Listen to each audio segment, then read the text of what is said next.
Welcome to the Care Fertility session of the third in the series, and tonight we thought we'd make a change from Manchester, so Alison and I have come down to London. So it's Friday evening, 6 o'clock in London, and here we are spending half an hour talking about fertility. Actually, there's another reason why we're here this Friday evening, is that it's the beginning of the fertility show, which is at Olympia in London. It's the end of National Fertility Week, and we're culminating this week with the show, which has actually started at 4 o'clock this afternoon, but it's on all day tomorrow if you want to come down to the show. We have a booth there, Care Fertility, and Alison and I will be there tomorrow if you want to come and ask questions in the flesh, so to speak. So just to remind us, Alison is the scientific director, Charles Kingsland is my name, and I'm the group clinical director for Care Fertility. And we're here for half an hour or so to answer your questions, and we've already had 3 or 4 already come through. So Alison, do you want to start with the first one? Yeah, well, I thought it might be helpful just to talk generally initially about results, because that's the theme of the evening. And just in preparation for tonight, I was having a look at some of the local clinics' results online, and I can imagine as a patient it must be really confusing. Mm-hmm. So results can be reported in so many different ways. So if you're a patient and you're trying to decide which clinic is for you, it's very difficult to compare and contrast between them.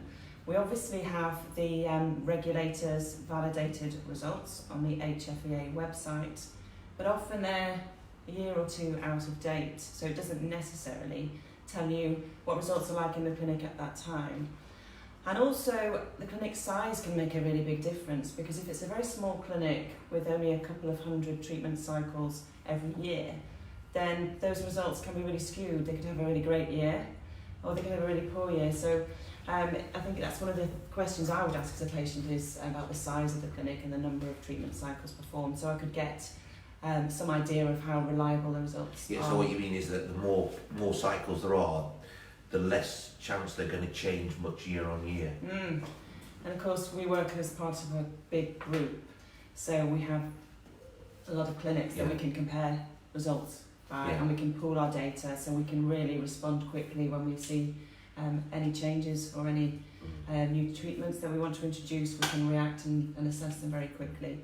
And we can also give our patients realistic results, estimations of their results and their chances of success based on this large data that we have. Do you know what I would say? I'd be interested to know your take on this, Alison, from a scientific perspective. But if a patient asks me what our clinic's success rate is, I could actually say, well, what would you like it to be? Because you can manipulate the data so much that you can say whatever you want, and it's very important that you check. There are some factors that you can't manipulate or change, and Alison will go into those in greater detail shortly.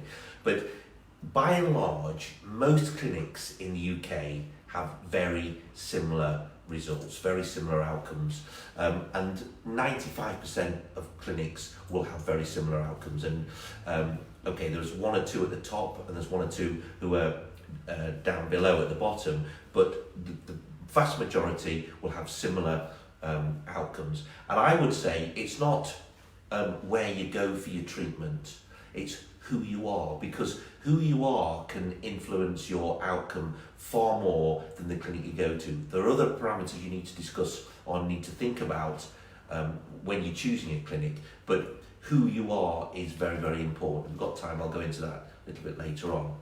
But there are a lot of confusing bits of data. For example, you hear a lot about what's your pregnancy rate per embryo transfer, or what's the pregnancy rate per embryo transferred. And nowadays, most clinics will transfer a single embryo. So the pregnancy rate is per embryo transferred. But if you put 2 embryos back, that in a single cycle, that's a pregnancy rate per embryo transfer. So it's only a 2 letters difference, but it can make a big difference in the pregnancy rate. But pregnancy rates are all very well, but what we want to know is what are your chances of having one healthy live baby? So in other words, in my world, the most important outcome is live birth rate per embryo transfer. And you look at then if you look at the number of cycles started, then that can be a little bit skewed because some cycles will get cancelled. But one thing that doesn't get cancelled is your egg collection.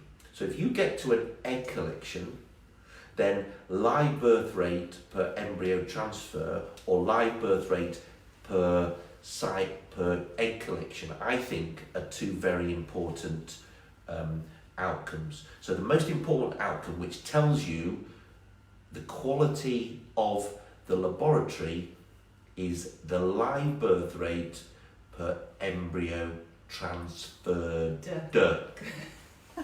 What do you think of that? I think that's true. I was hoping you'd get the D on the end, but Yeah. yeah, I think that's important. And if you're looking at the results, if you look for results, particularly live birth per embryo transferred, the best clinics, in my opinion, will have the highest results per embryo transferred. And that's because it tells us that the laboratory is extremely good at culturing embryos. Obviously, the clinicians will give us high quality eggs and sperm from our patients, and then the lab will culture these embryos in a very particular way, a high quality way, and then, very importantly, choose well between the embryos, because most patients are fortunate to have more than just one embryo in our little culture dishes. So it's a very important decision which one we're going to choose for transfer.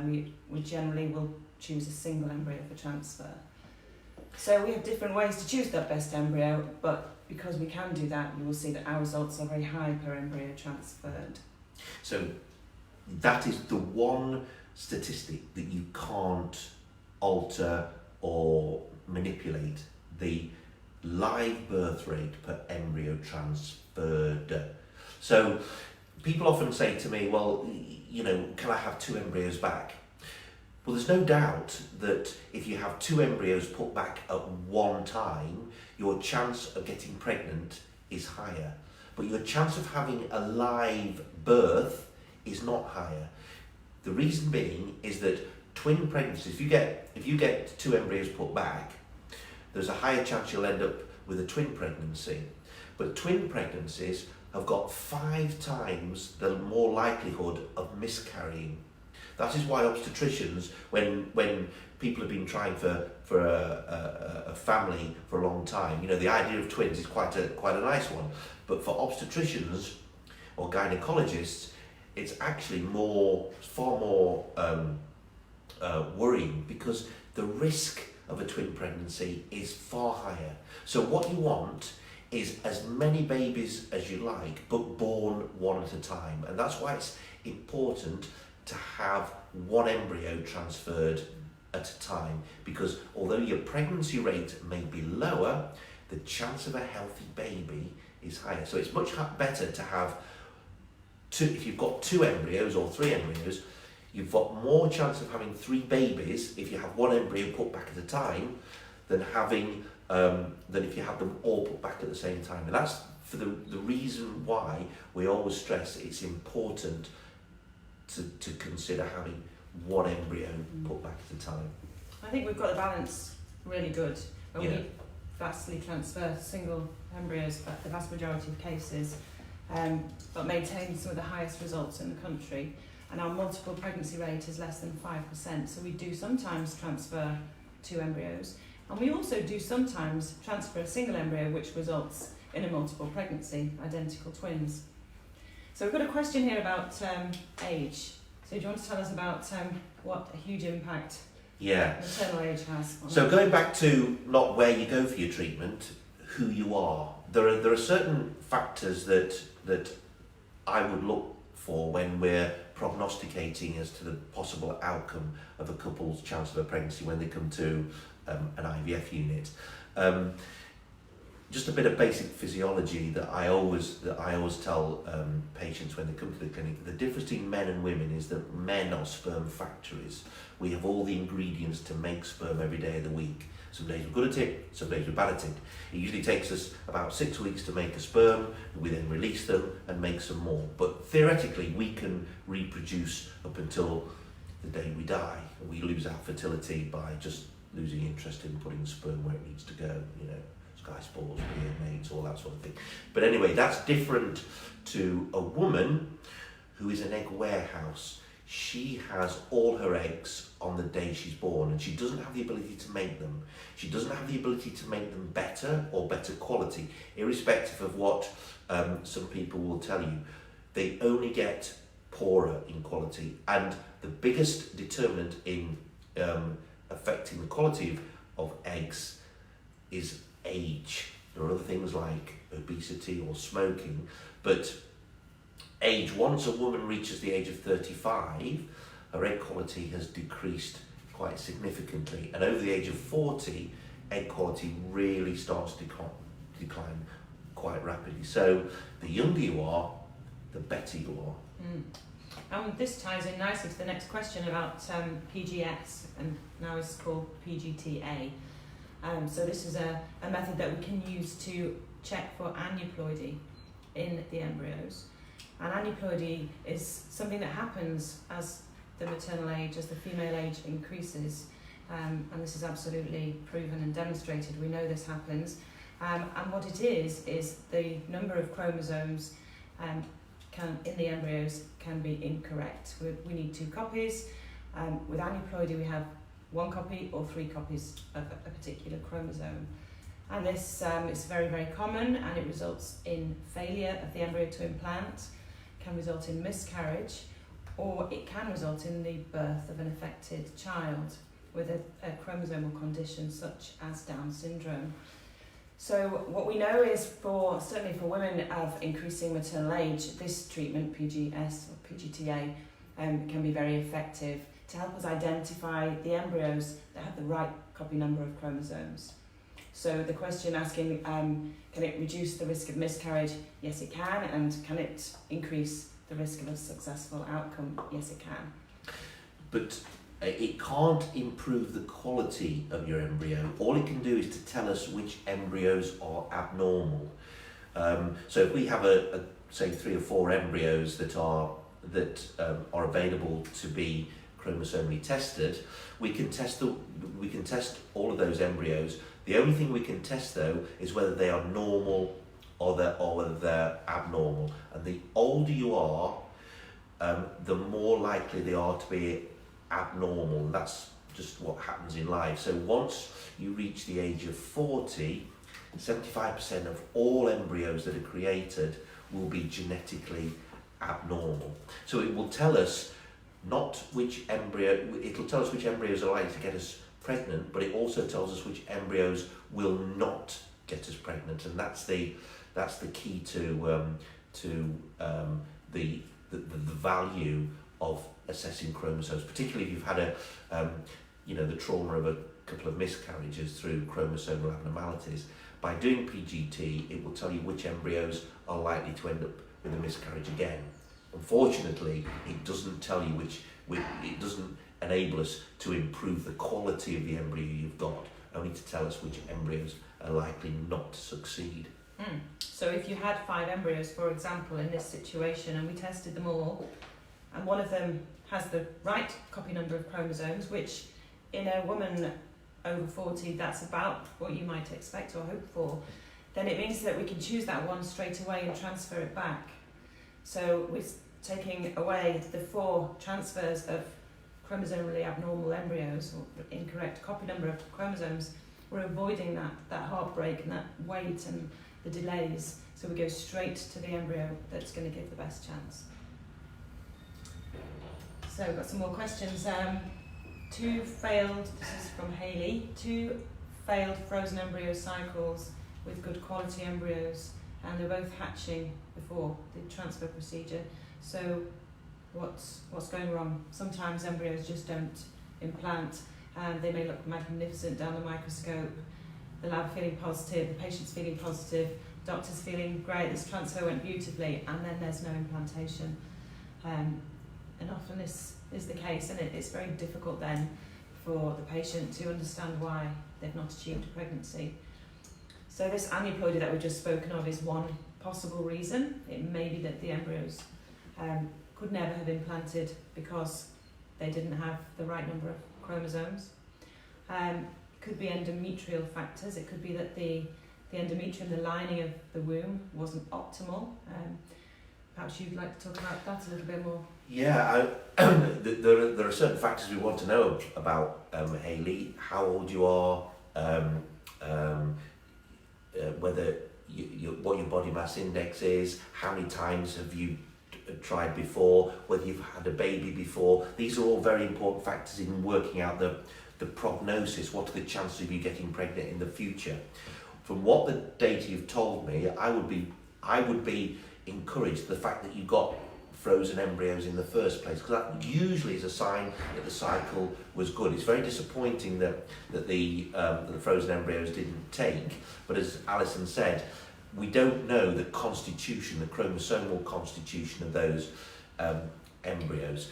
Similarly, I'm a big fan of frozen embryo nowadays. 10 years ago, there was we weren't as successful as we are now in getting embryos frozen and thawed and turning into babies. We used to freeze the embryos in liquid nitrogen, which was, the thaw rate was about 70%, and then the pregnancy rate was lower than a fresh embryo.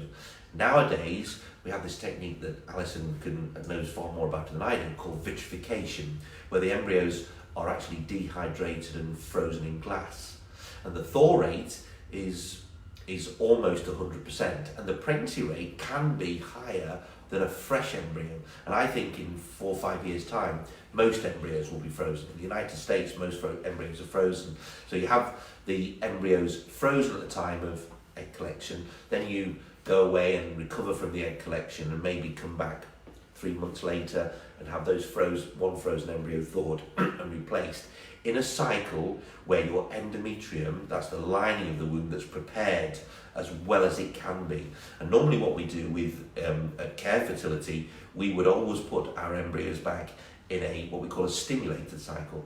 That's a cycle where we use the patient's own hormones and we supplement them with additional oral tablets of estrogen. So that thickens the endometrium up so that we get a nice thick endometrium after about 8 or 9 or 10 days of estrogen.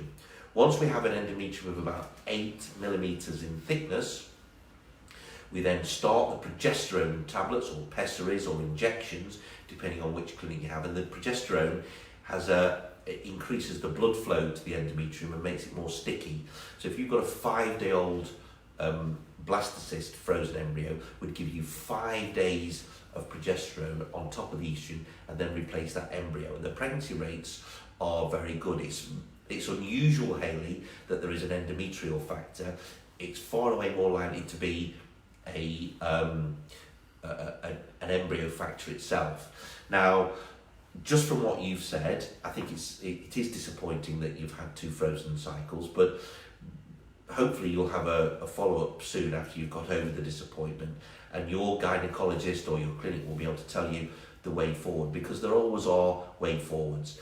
And everybody has a different plan. It's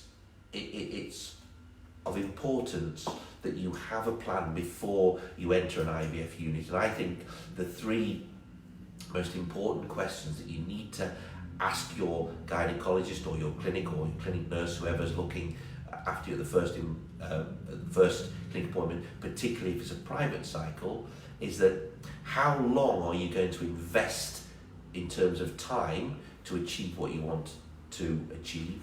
Number 2, how much money are you willing to spend? And you need to know exactly what your budget is and what you're going to be charged by the clinic. And thirdly, what are your chances of achieving a pregnancy? So that you're writing the chapter in your book, and there's no right answer, there's no wrong answer, there's just your answer. So you need to go back to your clinic and ask those questions based on what has happened to you up to date, and then you'll have a clear idea of your prognosis. What are your chances of having a baby given the parameters you've set yourself? Because what you don't want to do is to be going backwards and forwards and spending lots of money and lots of time and lots of emotional energy in trying to achieve something that may not be may not happen. Or indeed, alternatively, what are your chances? And they may be very good. And I would be cautiously optimistic, even though the first 2 frozen embryos have been unsuccessful, because at least you got frozen embryos. It's a good sign. I was just thinking when you were talking then that it's very difficult when we know every single patient's different and different history, different situations. So there's nothing better than sitting face to face in a consultation, and you can have all of those questions answered. And at least our toolbox that we have to offer is really big, and our data and experience is really large, so we can very clearly set patient expectations. We can give accurate results and chances to everybody, so they've got that information. And we can fine-tune the treatment programme depending on what's gone before, and depending on what each patient wants. And it's a team approach. It's not only your physician, the doctor, but it's also the embryologist who's accumulated a wealth of scientific knowledge about your eggs, the sperm and the embryos, and how they freeze, how they thaw, how they grow, how they develop. The amount of information that the scientific laboratory can deliver to the doctor nowadays is huge. And if you take a team approach, you can alter the treatment in terms of stimulation, timings, egg collections, whether you want to go for embryo biopsy, preparation of the endometrium. There's lots of things that you can do to improve your chances and optimise your chance of success. So we've got a question about sperm. So Laura has been asking, so her partner's had a semen analysis, and there were no sperm seen in this sample. It is called azoospermia. So that test is going to be repeated, it seems, which is a good idea. So the next steps, what are the next steps if she has the same result, if he produces a second sample and there's no sperm found? Well, from my perspective, we have found in the past, patients have come to us and they've been told previously there are no sperm in the ejaculate. And sometimes we'll ask for multiple samples in one day, 2 or 3, and by the 2nd or 3rd sample we find a very low number of sperm, and that's all we need for fertility treatment. All we need for an ICSI are at least the same number of sperm in the whole sample as we have eggs in the dish. So that is one possibility, that there may still be sperm there, and they could be found with another analysis, or at least if 2 or 3 samples were produced in the same day. Sometimes it takes a while for them to get through the tract and to be found. And you need a very skilled embryologist with a centrifuge to really search the sample, because they're very, very small cells, difficult to find. So we have techniques that help us find them if they're there. If they're still not found, then there are methods to surgically retrieve sperm. And this can either be done through the skin, a little tiny aspirate, which is highly successful, often works, and once we have the sperm in that method we can freeze them or we can use them straight away, so it depends on the situation of the treatment, but that's also highly effective. Or a very small testicular biopsy, we can also do that, and often is successful and find sperm that way. Failing that, then there are options of using donor sperm. So all of these scenarios are things that will be discussed at consultation, and we just go through the steps, and hopefully then your partner you'll find some sperm in the next sample. Yeah, but the next step that you need to do, just say there are no sperm in the second sample, and I'm Scorpio. I'm always pessimistic, and my cup is always half empty. So I try not to be disappointed. Oh, you're positive. I would say there are two reasons why there's no sperm in the sample. One, because the factory is just not producing the sperm, or two, there is a blockage to the outflow of sperm. Now, it's either one or the other, and the way to elucidate that is to do a hormone test. And the hormone test is a simple blood test to measure a hormone called follicle stimulating hormone, FSH. In a male, it drives the ovary to produce, it drives the testicle to produce, thanks for that, Alison, to produce sperm. Now, if the brain is working normally and thinks the testicle is working, that FSH will be normal. So your brain is actually saying, well, the testicle's working fine, and the chances are it is working fine, so there's a blockage. If, however, that hormone level is very high, the FSH level is high, that means the brain thinks that the testicle is not working properly and it's driving harder to produce the sperm, and that may signify there's a problem with the factory production. If the FSH is normal and there's a blockage, you can try to unblock it, which tends to be difficult.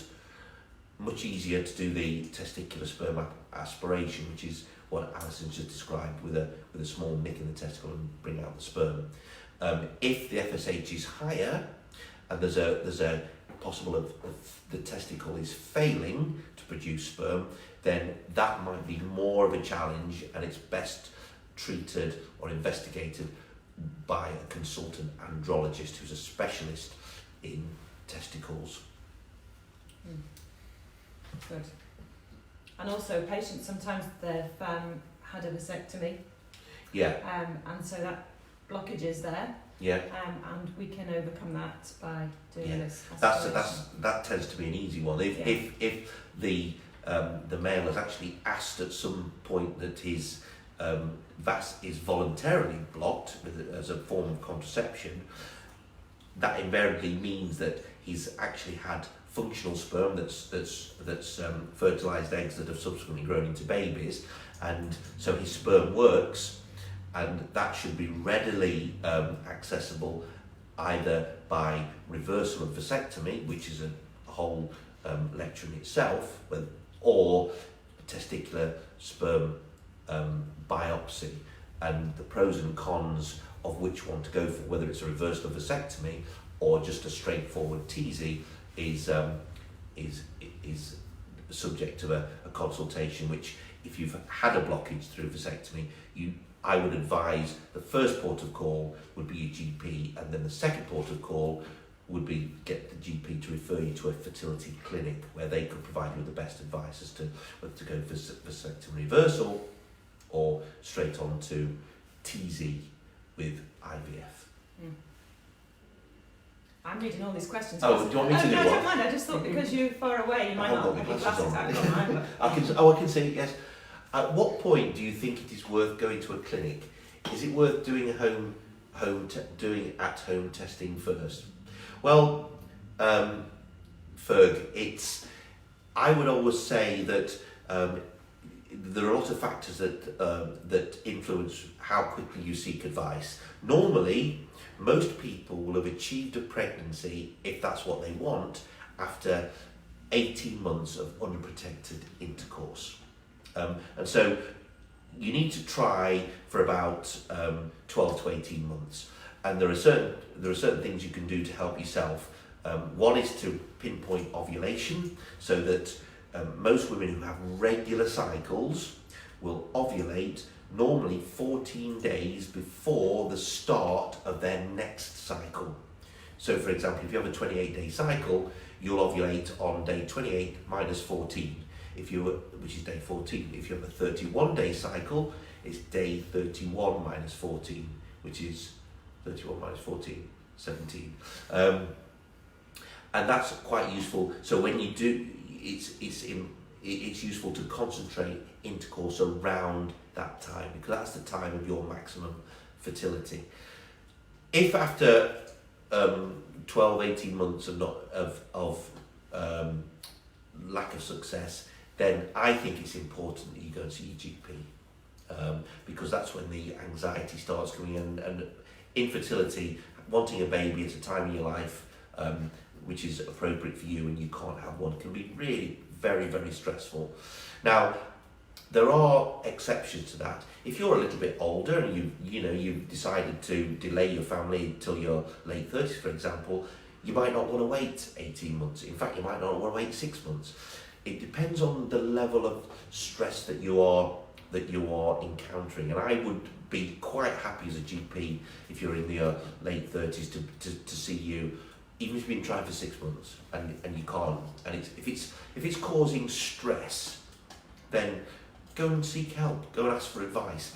I would always be cautious of staying at home and doing what Google tells you and having intercourse with pillows under your bottom and all that sort of thing, which is not necessarily the best thing, because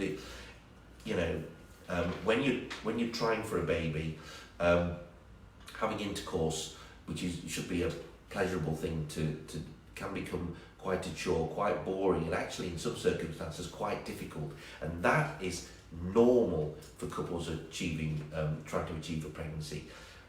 Performing to order is not, can be quite stressful, and that adds to the overall stress. And that's why people find fertility a very, very stressful disorder. So feeling stress, go see your GP, and hopefully the GP will then point in a direction. They may want to do some basic tests, give you the advice that you need to start with, or they may decide that your best port of call is your local fertility clinic. And speaking of clinics, Abigail's asking if you've been unsuccessful at one clinic, is it a good idea to try another clinic?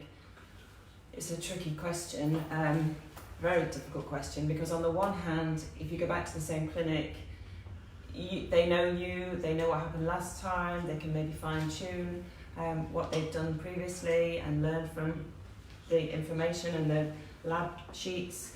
And on the other hand, if you don't feel that you've got full faith in that clinic, or you wanted to try a new clinic, or there's a different clinic that offers different treatments, more extensive treatments, more technologically sophisticated treatments, so it depends, then that might be the sensible approach. So it's a really difficult question, and I think you probably just have to go with your gut more than anything else on that one. Yeah, I think Ali's right. I think she mentioned an important point there, and that's faith.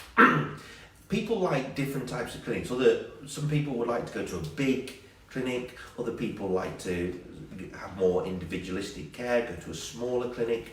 Some people like Axminster carpet in the waiting room, thick froth on the cappuccino. But I think you need to have faith in who you're being treated by, and you need to trust the people that are treating you, because they are two very vital factors. Do you like the people? Do you like the clinic? Well, not everybody's going to like the clinic because it's not the place you want to be. But if you feel uneasy, if there's something that's making you feel uneasy, the chances are you're right. So going to a different clinic, just for a change, if nothing else, if that's what you want to do, that's fine. Do your homework, make sure it's not too far away, because that in itself, if you're having to travel long distances, can make it stressful. Make sure it's not too expensive, because most clinics, I would always be very wary of the really expensive clinics, because I don't know what they're offering over and above the standard treatment and whether it's of benefit to you. But is it somewhere that you have trust and faith? And if that's it, if you're feeling just a little bit uneasy, don't worry about the notes. I know it's nice to stay at the clinic that you're at, but the notes can be transferred. They are your notes. They're not the hospital's notes or the clinic's notes, and you can ask for them. You may need to pay the admin fee, which could, or the photocopying fee. But if you meet a clinic and they say, "Oh, we can't have the notes," and this, that's not right. They're your notes, and you have a right to have access to them, and then take them with you to the next clinic. And I often see patients for a second opinion, and they'll come along and say, "Oh, I didn't bring my notes, and I didn't think you need that. The more notes you've got, the better they are. Carry them around in an A4 folder, or get photocopies of your notes. Ask photocopies of your results, so you've got them in a file, so that if you want to go somewhere else, you're not having being burdened with the expense of having them all repeated. Any clinic that says to you, "Oh, we need to repeat all your tests and do more," I'd always be a little wary of, because tests don't change that much over a short space of time. They may do, and that has to be taken into account. If you're not going to you go to a different clinic a year later down the line, for example. But generally speaking, as long as you've got your results, they will suffice for your next opinion, if that's what you decide to do. I think we've got time for 2 more questions. The first one's quite clinical. Charles, what are your thoughts on immune testing and treatment? Are high natural killer cells worth treating prior to IVF? Okay, well, my standard response to these sort of questions are, what always surprises me about patients when they come and see a doctor or a scientist and we advocate some sort of treatment, very few will say, "What evidence have you got that this treatment that you're suggesting is going to do me any good?" They just take it for granted that it probably will. But, doctors, 2,000 years ago, doctors weren't there to make you better. They're actually there not to make you worse. The Hippocratic Oath states that every doctor that qualifies actually has to state an oath that I won't do you any harm.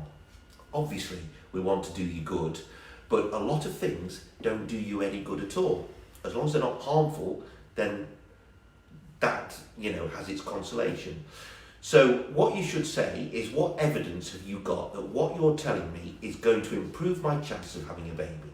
Now, if I say to you, take your folic acid, you should say, well, what evidence have you got that's going to do me any good? Well, I could lead you to the library and show you bookloads of evidence, scientifically proven evidence, that what we're telling you is take your folic acid will unequivocally improve your chance of having a healthy baby. Similarly, if I tell you to stop smoking, unequivocally, smokers have a lower fertility than non-smokers. So when the clinic comes along and says to you, "Will you need immune therapy?" you should say, what evidence have you got that's going to do me any good? Well, there's none. There is no evidence that suggests that there is a significant chance that you can improve your chance of having a healthy baby by having immune therapy. Now, the next question you should ask is it harmful? Most immunotherapy is not harmful. Some of it is. So you've got to ask yourself, well, if it's not harmful, and in theory it might be of benefit, well, is that something you want to do? It's only the same as taking some vitamins and minerals. It might make you feel better. There's no evidence that taking certain vitamins and minerals, or royal jelly for that matter, royal jelly, that's all made by bees. It's expensive. That should be doing me good. Nobody's ever proven that raw jelly will improve your chance of having a baby. It's not harmful, and it may make you feel better. And if it does, well, that's fine. The problem you should always worry about is if it's harmful. If a practitioner says, "Well, you take my snake oil," for example, well, that's not only is it not going to do you good, it's going to be harmful, and so you shouldn't take it. So, in answer to your question, Shaylin, is it Shaylin? Oh no, Matt. My own opinion is, when you start talking about immune therapy, you need to be very careful and evaluate the benefits and the risks of the treatment, whether it's going to do you any good, and importantly, how much of the clinic wanting to charge you, and is that going to be cost effective for you? Does that answer the question, do you think? Yeah, I think that's all right. Yeah. Good. Nearly last question. Nearly last question. I'll ask this question and you can answer it, Alison. Okay. Is there anything else? So this is Shaylin Vizram. Oh no, yes. In terms of results, are there any results based on age and MPOL? I don't know what MPOL is. Could it be AMH? Age and AMH.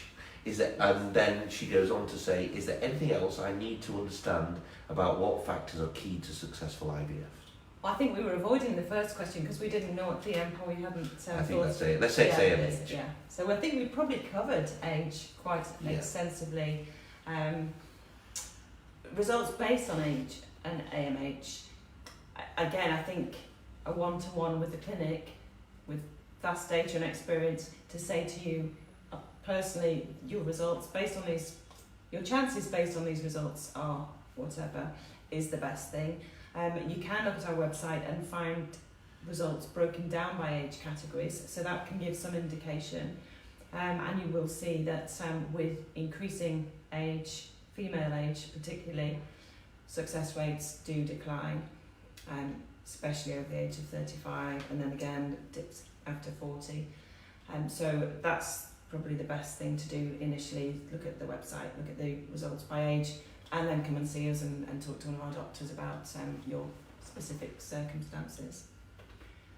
Anything else? Well, we've talked about a lot of factors that are key to successful IVF. Some that we can control and some that we can't control. So everything that we can control, we do control. Certainly from a lab perspective, we have the best possible incubators, continuous monitoring, lots of validation, assessments, results analysis. We look at all of our training programs to make sure that all of the embryologists are performing at a very high level, and we can do that on a large scale because we have a team of 75 scientists. And we're always looking to keep raising the bar and to keep learning from each other, getting out and about to learn from the top clinics across the world, to share our experience. So so many factors that go into making a successful clinic and giving the patients the very best chance of success. The medical protocols, the drugs that we use, those things we can control. We clearly can't control age, which is one of the big factors that we've talked at length about. We can control the environment. We can offer the patients the best possible environment to make them feel relaxed during the treatment and during their time with us. The best staff that can support them, the counselling, the nursing team. I'm not sure exactly if that's what you're hoping to hear. If there's anything else that I missed? I'd say, do we talk about weight? Weight, you mentioned it briefly, but let's have a little. Really important. It's weight is a thorny issue. It's very difficult to lose weight, but the best fertility chance is if your body mass index is between 20 and 25. Where the body mass index is your weight in kilograms divided by your height in meters squared. And the only thing that I would say, I've got no magic formula about weight loss, otherwise I'd be losing weight myself, but it's just think about what you drink, not necessarily all the time concentrating on what you eat. And I think we're out of time, so I could just like to say thank you very much for spending time with us this evening. I hope that's been useful. We find it enjoyable, and hopefully we'll be here again in a few weeks. And so if you want to come along to the fertility show, we're at London Olympia. We've got Care Fertility has its booth there all day tomorrow, and we look forward to seeing you. And now it's 7:15, so it's London, and I think I need to rehydrate. Thank you. Bye-bye. Thanks very much. Goodbye. Good night.